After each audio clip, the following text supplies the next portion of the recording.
রাষ্ট্রীয় মর্যাদায় জিয়াউর রহমানের পাশে চিরনিদ্রায় শায়িত খালেদা জিয়া। সর্বস্তরের মানুষের শ্রদ্ধা, আজীবন বেঁচে থাকবেন মানুষের হৃদয়ে। বেগম জিয়ার জানাজায় লাখো জনতার ঢল, অংশ নিলেন কয়েক দেশের প্রতিনিধি। মায়ের জন্য দোয়া চাইলেন তারেক।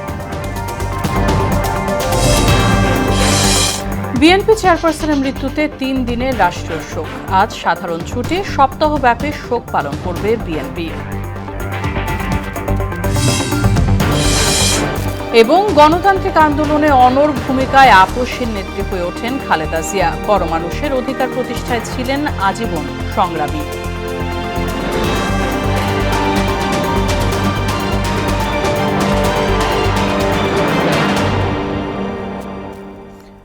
আসসালামু আলাইকুম, সবাইকে স্বাগত মোহনা সংবাদে। শুনছিলেন শিরোনাম, পুরো সংবাদের সঙ্গে আছি রাশিদা সুলতানা রিঙ্কু। শহীদ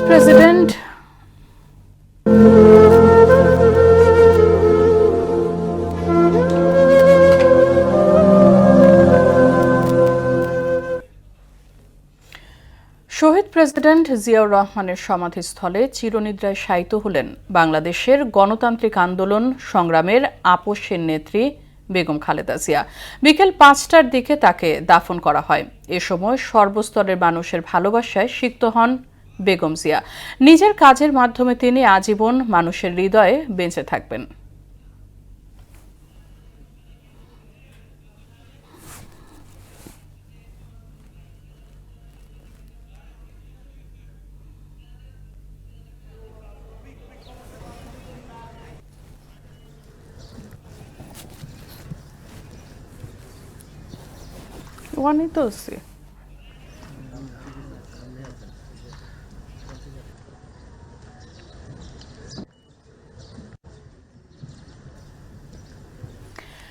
এ নিয়ে আরো জানাতে যুক্ত হচ্ছেন সহকর্মী তানজিদ ভুইয়া। তানজিদ, বেগম জিয়ার দাফন সম্পন্ন হওয়ার পর এখন কি অবস্থা বিরাজ করছে জিয়া উদ্যানে?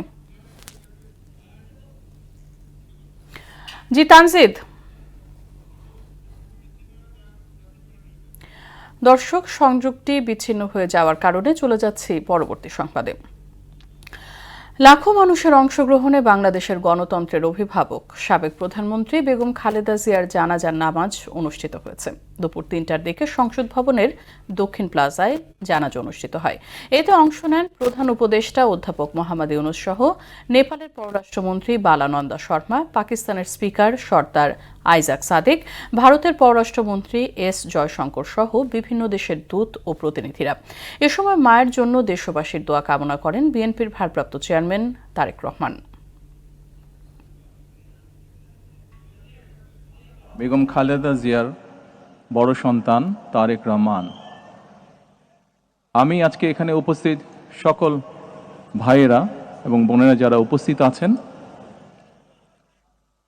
মরহুমা বেগম খালেদা জিয়া জীবিত থাকাকালীন অবস্থায় যদি আপনাদের কারো কাছ থেকে কোনো ঋণ নিয়ে থাকেন, দয়া করে আমার সাথে যোগাযোগ করবেন, আমি সেটি পরিশোধের ব্যবস্থা করব ইনশাআল্লাহ। একই সাথে উনি জীবিত থাকাকালীন অবস্থায় ওনার কোনো ব্যবহারে, ওনার কোনো কথায় যদি কেউ আঘাত পেয়ে থাকেন, তাহলে মরহুমার পক্ষ থেকে আমি আপনাদের কাছে ক্ষমা প্রার্থী। দোয়া করবেন আল্লাহ তাআলা যাতে ওনাকে বেহেশত দান করেন। আসসালামু আলাইকুম।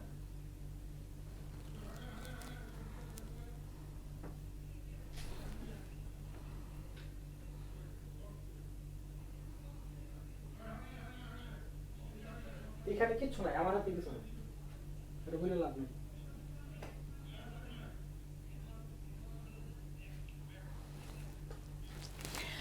বেগম খালেদা জিয়ার জানাজায় অংশ নিতে জাতীয় সংসদ ভবন এলাকায় দূর দূরান্ত থেকে এসে জড়ো হন সর্বস্তরের মানুষ। এখন সেখানকার অবস্থা জানাতে যুক্ত হচ্ছেন সহকর্মী মুদাসসির আলীম। মুদাসসির, এখন কি অবস্থা বিরাজ করছে জাতীয় সংসদ ভবনের আশপাশের এলাকায়, আর সাধারণ মানুষের প্রতিক্রিয়া কি?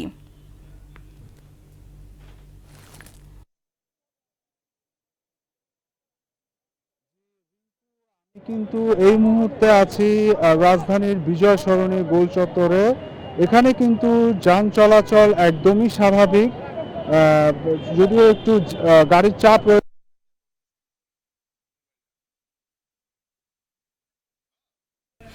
দর্শক, সংযোগটি বিচ্ছিন্ন হয়ে যাওয়ায় চলে যাচ্ছি পরবর্তী সংবাদে। এদিকে জানাজায় অংশ নিয়ে ঢাকার বাইরে ফিরছেন শোকার্ত মানুষ। ফেরার খবর জানাতে নারায়ণগঞ্জের সাইনবোর্ড এলাকা থেকে আজমির ইসলাম ও গাজীপুর থেকে যুক্ত হচ্ছেন সহকর্মী তারিকুল জুয়েল। প্রথমে যাচ্ছি সাইনবোর্ডে আজমিরের কাছে। আজমির, জানাজা শেষে ঢাকা থেকে ফেরার পথে সাইনবোর্ডের চিত্র কেমন দেখতে পাচ্ছেন আপনি? ওকে।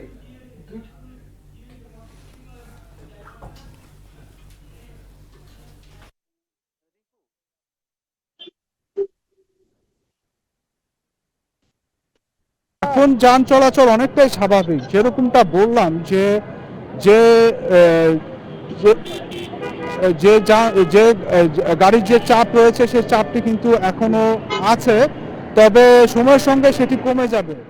বিকেল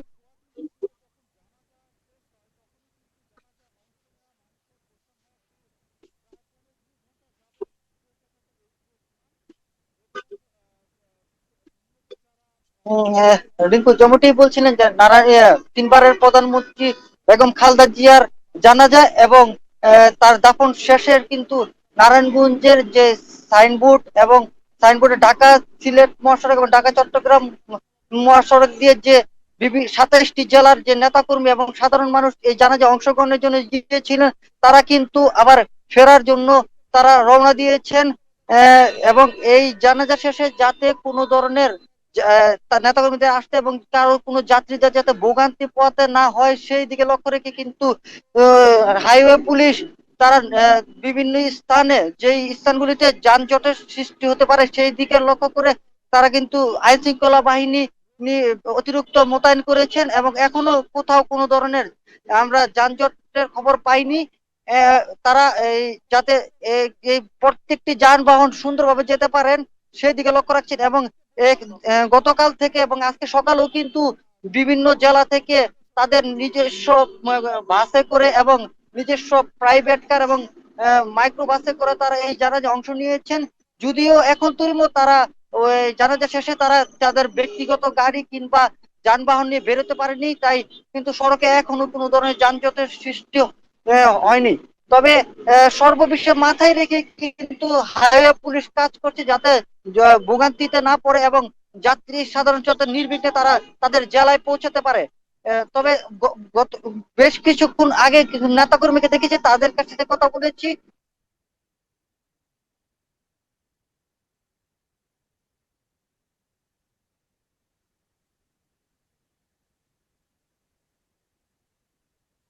কিন্তু সকল নেতাকর্মীরা দোয়া চেয়েছেন। কিন্তু আজমির, অসংখ্য ধন্যবাদ আপনাকে।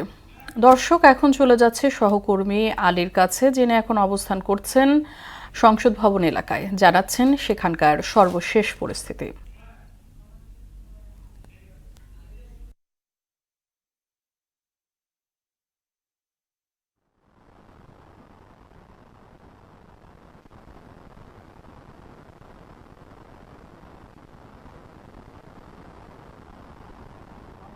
প্রস্থান হওয়া কিন্তু শুরু করে এবং প্রায় 2.5 ঘন্টা যাবৎ চলতে থাকে এই প্রস্থান। মূলত যারা মহাখালী মগবাজার তেজগাঁও থেকে যারা এসছেন তাদের একটি বড় অংশ কিন্তু এই বিজয় সরণি হয়ে গিয়েছে। এর পাশাপাশি ঢাকার বাইরে থেকে যারা যাত্রাবাড়ি সায়দাবাদ হয়ে যারা এসছেন তাদেরও কিন্তু একটি অংশ এই বিজয় সরণি হয়ে গিয়েছেন এবং রেল যোগে যারা কমলাপুর হয়ে এসেছেন তাদেরও কিন্তু একটি অংশ হয়ে গিয়েছে। এদিকে মানুষের প্রস্থানের সাথে সাথে কিন্তু যান চলাচল স্বাভাবিক হতে শুরু করে। বিকেল 5টার কিছু সময়ের আগে যান চলাচল প্রায় স্বাভাবিক হয়ে যায় এবং মানুষের প্রস্থানের সাথে সাথে কিন্তু নিরাপত্তা নিয়োজিত সেনাবাহিনী, পুলিশ, র্যাব এদের সংখ্যাও কিন্তু কমতে থাকে। যদিও নিরাপত্তা নিয়োজিত সেনাবাহিনী, পুলিশ, র্যাব এদের সংখ্যাও কিন্তু কমতে থাকে, যদিও বিকেল 5টার পরেও কিন্তু কিছু সংখ্যক সেনাবাহিনী, গোয়েন্দা এবং পুলিশের সদস্যরাও কিন্তু এখানে থাকেন। ঠিক যখন তারেক রহমান, বিএনপির ভারপ্রাপ্ত চেয়ারম্যান, তিনি যখন এই জায়গা ছেড়ে চলে যান তখনই কিন্তু অবশিষ্ট সেনাবাহিনী এবং নিরাপত্তা নিয়োজিত অন্য বাহিনী সদস্যরা কিন্তু এই জায়গা ছেড়ে চলে যান এবং এখন কিন্তু এখানকার যে নিরাপত্তা টহলটি ছিল সেই টহলটি কিন্তু এখন একদমই নেই। শুধুমাত্র যারা ট্রাফিক পুলিশ রয়েছেন তারাই কিন্তু এখানে আছেন এবং একদম বলা যায় প্রতিদিন যেভাবে এই সড়কে যান চলাচল করে সেভাবে এখন যান চলাচল করছে, কোনো ধরনের কোনো বাধা বিপত্তি নেই। এদিকে জানা যায় আশা মানুষজন জানিয়েছেন যে তাদের ভালোবাসা জানিয়েছেন বিএনপির চেয়ারপারসন বেগম খালেদা জিয়ার প্রতি। তিনি তার বিদেহী আত্মার মাগফিরাত কামনা করবেন বলে এটি জানিয়েছেন। শুধু এখন না, এই জানাজার মধ্যে দিয়ে না, সবসময় তারা দোয়া করবেন বলে জানিয়েছেন। তারা তাদের ভালোবাসা প্রকাশ করেছেন, তারা তাদের তার যে অবদান সেই কথাটি স্মরণ করেছেন। তো সবকিছু মিলে এখন এই জায়গাটি বলা যায় যে একদমই স্বাভাবিক, এখানে আর কোনো মানুষ নেই। এখানে দলীয় নেতাকর্মীদেরও কিছু উপস্থিতি এখানে কিছুক্ষণ আগেও ছিল, তবে এখন কিন্তু একদমই নেই। বলা যায় যে একদম পুরো স্বাভাবিক এই বিজয় সরণী সড়কটি। তো এই ছিল আমার কাছে পাওয়া তথ্যচিত্র বিজয় সরণী থেকে। অসংখ্য ধন্যবাদ মোদাসের আলী আপনাকে। সাবেক প্রধানমন্ত্রী ও বিএনপি চেয়ারপারসন বেগম খালেদা জিয়ার মৃত্যুতে সারা দেশে গায়েবানা জানাজা অনুষ্ঠিত হয়েছে। প্রতিনিধিদের পাঠানো তথ্যচিত্রে বিস্তারিত জানাচ্ছেন মাহমুদ আক্তার। বিএনপির চেয়ারপারসন সাবেক প্রধানমন্ত্রী বেগম খালেদা জিয়ার মৃত্যুতে বিএনপি এবং অঙ্গ ও সহযোগী সংগঠনের উদ্যোগে খুলনায় গায়েবানা জানাজা অনুষ্ঠিত হয়েছে। সাবেক প্রধানমন্ত্রী ও বিএনপির চেয়ারপারসন বেগম খালেদা জিয়ার মৃত্যুতে রংপুর কালেক্টরেট ঈদগাহ মাঠে গায়েবানা জানাজা অনুষ্ঠিত হয়েছে। টেকনাফের হোয়াইকংয়ে বাংলাদেশের সাবেক প্রধানমন্ত্রী ও বিএনপির চেয়ারপারসন বেগম খালেদা জিয়ার গায়েবানা জানাজা অনুষ্ঠিত হয়েছে। গাজীপুরের কালিয়াকৈরের বড়ইবাড়ি আদর্শ ডিগ্রি কলেজের মাঠে সাবেক প্রধানমন্ত্রী ও বিএনপি চেয়ারপারসন বেগম খালেদা জিয়ার গায়েবী জানাজা অনুষ্ঠিত হয়েছে। চাঁদপুর হাসান আলী হাই স্কুল মাঠে বেগম খালেদা জিয়ার গায়েবানা জানাজা অনুষ্ঠিত হয়েছে। নাটোরের গুরুদাসপুরে পৌর যুবদলের উদ্যোগে গায়েবানা জানাজা নামাজ অনুষ্ঠিত হয়েছে। বাদজোহর কুষ্টিয়া আলিয়া মাদ্রাসা মাঠে স্থানীয়দের উদ্যোগে সাবেক প্রধানমন্ত্রী ও বিএনপি চেয়ারপারসন বেগম খালেদা জিয়ার গায়েবানা জানাজা নামাজ অনুষ্ঠিত হয়েছে। বগুড়ায় বিএনপি চেয়ারপারসন বেগম খালেদা জিয়ার গায়েবানা জানাজা অনুষ্ঠিত হয়েছে। মাহমুদ আক্তার, মোহনা সংবাদ। বেগম খালেদা জিয়ার মৃত্যুতে রাষ্ট্রীয় শোক পালন শুরু হয়েছে। আজ পালিত হচ্ছে সাধারণ ছুটি। এদিকে দলীয় চেয়ারপারসন ও সাবেক প্রধানমন্ত্রী বেগম খালেদা জিয়ার মৃত্যুতে 7 দিনের শোক পালন করছে বাংলাদেশ জাতীয়তাবাদী দল বিএনপি। এই 7 দিনে দলের সব কার্যালয়ে কালো পতাকা উত্তোলন এবং নেতাকর্মীদের কালো ব্যাজ ধারণ সহ বেশ কিছু কর্মসূচির ঘোষণা দেওয়া হয়েছে। শোক পালনকালে দলের সর্বস্তরের নেতাকর্মীরা কালো ব্যাজ ধারণ করবেন। বিএনপি চেয়ারপারসন বেগম খালেদা জিয়া বাংলাদেশের প্রধানমন্ত্রী হিসেবে 3 বার দায়িত্ব পালন করেন। দেশের প্রথম নারী প্রধানমন্ত্রীও ছিলেন তিনি। গণতন্ত্র পুনরুদ্ধার আন্দোলনে ভূমিকা রাখায় তিনি আপসহীন নেত্রী হিসেবে খ্যাতি পেয়েছেন। গণতন্ত্রের মানুষকন্যা খালেদা জিয়ার রাজনৈতিক বর্ণাঢ্য জীবনের কিছুটা জানাচ্ছেন মাহমুদ হোসেন। বেগম খালেদা জিয়া 1945 সালের 15 আগস্ট দিনাজপুর জেলার ইস্কান্দার মজুমদার ও তৈয়বা মজুমদারের ঘরে জন্মগ্রহণ করেন। 1947 সালে ভারত ভাগের পর তার বাবা পরিবার নিয়ে জলপাইগুড়ি ছেড়ে দিনাজপুরে স্থায়ীভাবে বসবাস শুরু করেন। 1960 সালে শহীদ রাষ্ট্রপতি জিয়াউর রহমানের সঙ্গে বিয়ের বন্ধনে আবদ্ধ হন। 2 সন্তান তারেক রহমান ও প্রয়াত আরাফাত রহমানের জননী খালেদা জিয়া। 1981 সালের অভ্যুত্থানে রাষ্ট্রপতি জিয়ার মৃত্যুর পর 1982 সালের 2 জানুয়ারি তিনি বিএনপিতে সাধারণ সদস্য হিসেবে যোগ দেন এবং 1984 সালে দলের চেয়ারপারসন নির্বাচিত হন এবং মৃত্যুর দিন পর্যন্ত দলের চেয়ারপারসনের দায়িত্ব পালন করেছেন এ নেত্রী। পাশাপাশি 3 বার প্রধানমন্ত্রী হিসেবেও নির্বাচিত হয়েছেন খালেদা জিয়া। তিনি বাংলাদেশের প্রথম নারী প্রধানমন্ত্রী হয়ে ইতিহাস গড়েন। খালেদা জিয়ার নেতৃত্বে বাংলাদেশ জাতীয়তাবাদী দল 1983 সালে 7 দলীয় জোট গঠন করে জেনারেল এরশাদের স্বৈর শাসনের বিরুদ্ধে আপোষহীন সংগ্রাম শুরু করে। এরশাদ বিরোধী আন্দোলনের পর খালেদা জিয়াকে দেয়া হয় আপোষহীন নেত্রীর উপাধি। জিয়াউর রহমানের মৃত্যুর পর ৮ বছরে ৭ বার অন্তরীণ করা সত্ত্বেও জেনারেল এরশাদকে ক্ষমতাচ্যুত করার আন্দোলনে সক্রিয় নেতৃত্ব দেন খালেদা জিয়া। এরশাদের শাসনামল ছাড়াও খালেদা জিয়া ও তার পরিবারের ওপর ঝড় আসে ২০০৭ সালের ১/১১ পর। সে সময় সেনা সমর্থিত তত্ত্বাবধায়ক সরকার জরুরি অবস্থা জারি করে। খালেদা জিয়া, তার বড় ছেলে তারেক রহমান, ছোট ছেলে আরাফাত রহমানকে গ্রেপ্তার করা হয়। সে সময় খালেদা জিয়াকে বিদেশে পাঠিয়ে দেওয়ার নানা চেষ্টা করা হয়। তখন খালেদা জিয়া বলেন, দেশের বাইরে তার কোনো ঠিকানা নেই, বাংলাদেশই তার ঠিকানা। এই দেশ, এই দেশের মাটি, মানুষই আমার সবকিছু, কাজে আমি দেশের বাইরে যাব না। ৪১ বছরের রাজনৈতিক জীবনে বহুবার সংকটের মুখে পড়েছেন খালেদা জিয়া। ৯০-এর গণ আন্দোলনের পর, বিশেষ করে ২০০৮ সালের পর থেকে আদালতের আদেশে যেমন তার স্বামীর সময়ে পাওয়া বাড়ি হারাতে হয়েছে, তেমনি ছোট সন্তান আরাফাত রহমান কোকোর লাশও দেখতে হয়েছে। ২০১০ সালের ১৩ নভেম্বর রাতে তৎকালীন আওয়ামী লীগ সরকার ঢাকা সেনানিবাসের শহীদ মইনুল রোডের বাড়ি থেকে খালেদা জিয়াকে উচ্ছেদ করে। সেদিন খালেদা জিয়া বলেছিলেন, এই বাড়ি ছিল তার স্বামী সন্তানদের সঙ্গে কাটানো হাজারো স্মৃতির আধার। এরপর ২০১৪ সালের নির্বাচন বয়কট করে বিএনপি। আর দুর্নীতির মামলায় ২ বছরের বেশি সাজাপ্রাপ্ত হওয়ায় সুপ্রিম কোর্টের আদেশের কারণে ২০১৮ সালের নির্বাচনে অংশ নিতে পারেননি খালেদা জিয়া। সবশেষ ২০২৪ সালের নির্বাচনও বয়কট করে বিএনপি। অর্থাৎ ২০১৪ সাল থেকে নির্বাচনের বাইরে ছিলেন খালেদা জিয়া। ২০১৮ সালের ৮ ফেব্রুয়ারি দুদকের মামলায় খালেদা জিয়াকে কারাগারে যেতে হয়। প্রায় ২ বছর কারাবন্দী থাকার পর ২০২০ সালের ২৫ মার্চ পারিবারিক আবেদনের পরিপ্রেক্ষিতে ৬ মাসের জন্য শর্ত সাপেক্ষে মুক্তি পান খালেদা জিয়া। ২০২৪ সালের আগস্টে ছাত্র জনতার অভ্যুত্থানের মাধ্যমে আওয়ামী লীগ সরকারের পতনের পর মুক্তি পান বেগম খালেদা জিয়া। রাজধানীর এভারকেয়ার হাসপাতালে চিকিৎসাধীন থাকা অবস্থায় সবাইকে কাঁদিয়ে ২০২৫ সালের ৩০ ডিসেম্বর না ফেরার দেশে পাড়ি জমান গণতন্ত্রের মানসকন্যা, আপসীন নেত্রী বেগম খালেদা জিয়া। মাহমুদ হোসেন, মোহনা সংবাদ।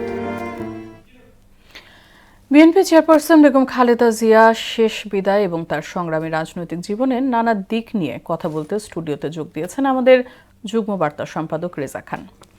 রেজা, আপনাকে স্টুডিওতে স্বাগত জানাচ্ছি। আপনি আমাদেরকে একটু জানাবেন যে খালেদা জিয়ার এই বর্ণাঢ্য জীবনের সমাপ্তি ঘটেছে, এখন ওনার আদর্শ, ওনার এই কর্মমুখর যে জীবন ছিল সেটার ব্যাপারে আপনার মূল্যায়ন জানতে চাচ্ছি আমরা। খালেদা জিয়ার যে কর্মময় জীবন, এটা আসলে বিস্তৃত। তিনি যেখান থেকে শুরু করেছিলেন সেটা অবাক করার মতো।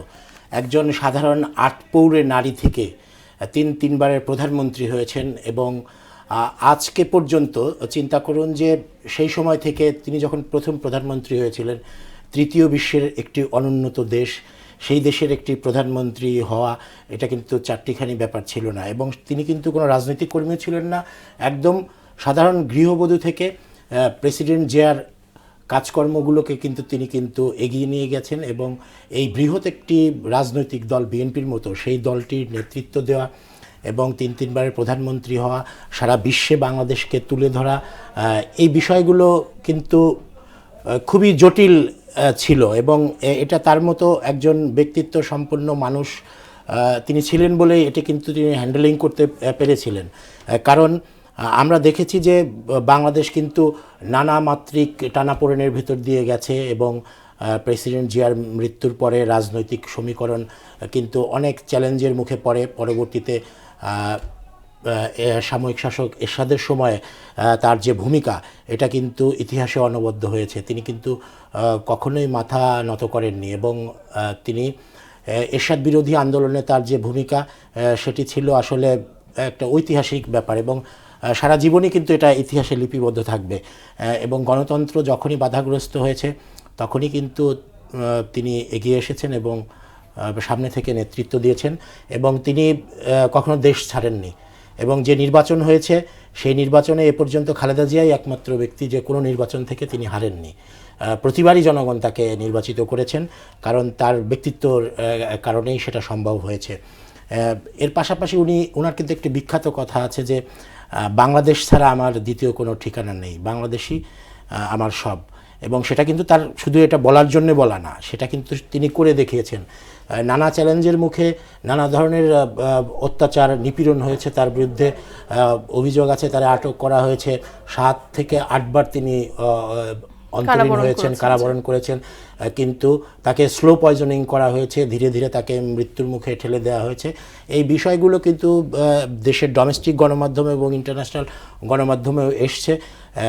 এই পরিস্থিতি থেকে আসলে এই যে জটিল একটি পরিস্থিতি, এবং তার পরবর্তীতে আমরা 24-এর গণ আন্দোলনের সময়ে দেখলাম, তার আগে তিনি কিন্তু দেশ ছাড়েননি, বা এই আন্দোলন এবং এই যে গত পতিত সরকারের সময়ও কিন্তু তিনি পেছন থেকে বিএনপিকে পরিচালিত করেছেন, নেতৃত্ব দিয়েছেন।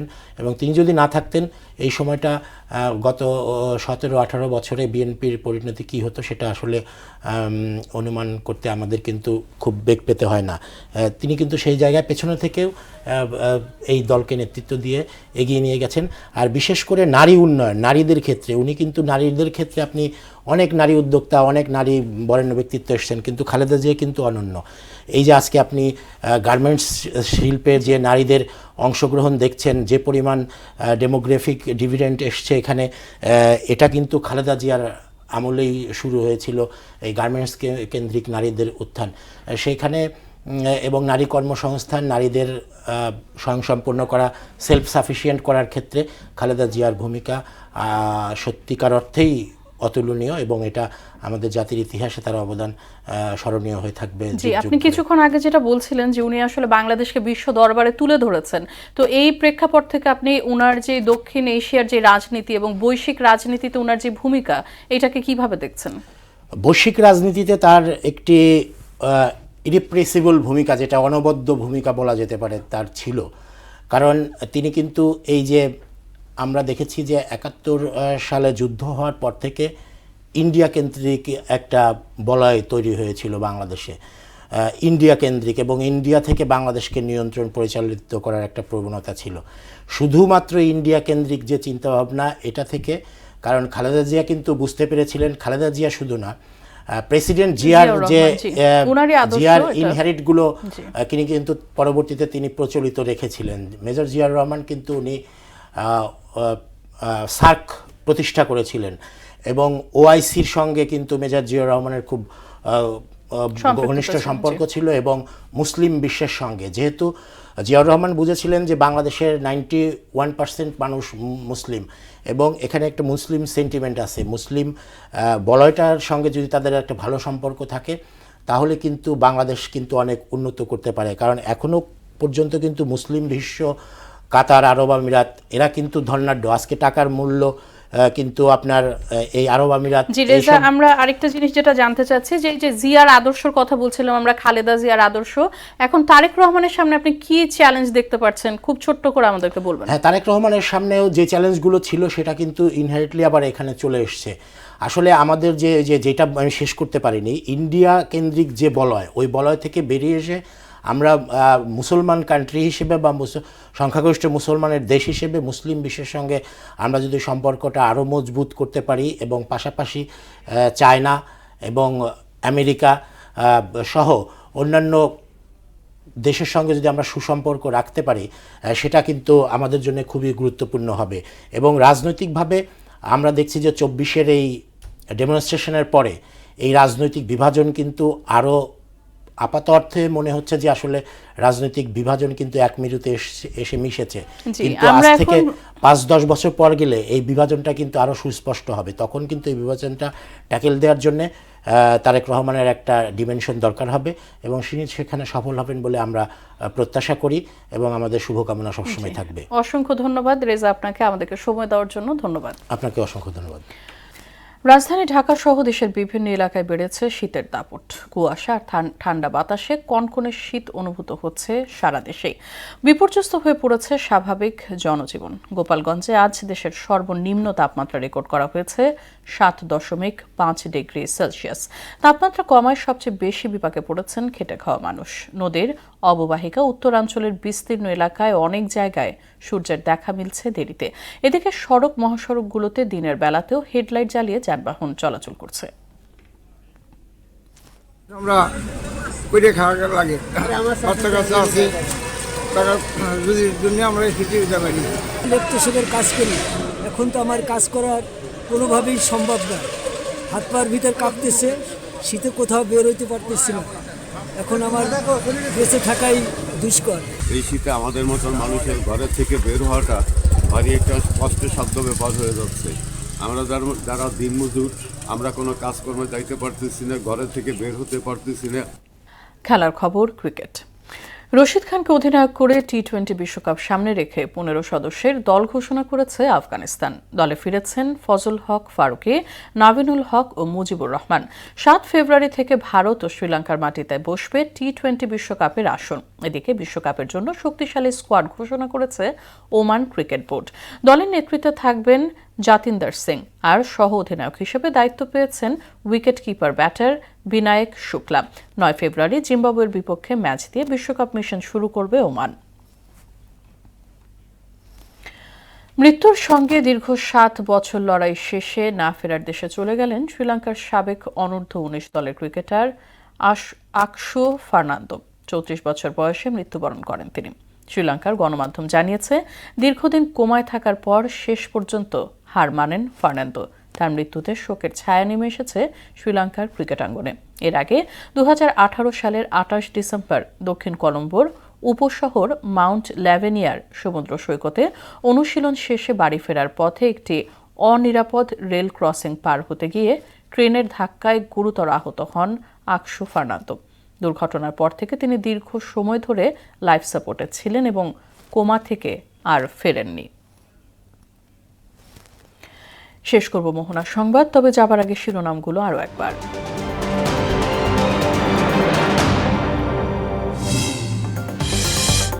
রাষ্ট্রীয় মর্যাদায় জিয়াউর রহমানের পাশে চিরনিদ্রায় শায়িত খালেদা জিয়া। সর্বস্তরের মানুষের শ্রদ্ধা, আজীবন বেঁচে থাকবেন মানুষের হৃদয়ে। বেগম জিয়ার জানাজায় লাখো জনতার ঢল, অংশ নিলেন কয়েক দেশের প্রতিনিধি। মায়ের জন্য দোয়া চাইলেন তারেক। বিএনপি চেয়ারপারসনের মৃত্যুতে 3 দিনের রাষ্ট্রীয় শোক। আজ সাধারণ ছুটি, সপ্তাহব্যাপী শোক পালন করবে বিএনপি। এবং গণতান্ত্রিক আন্দোলনে অনড় ভূমিকায় আপসহীন নেত্রী হয়ে ওঠেন খালেদা জিয়া। গণমানুষের অধিকার প্রতিষ্ঠায় ছিলেন আজীবন সংগ্রামী।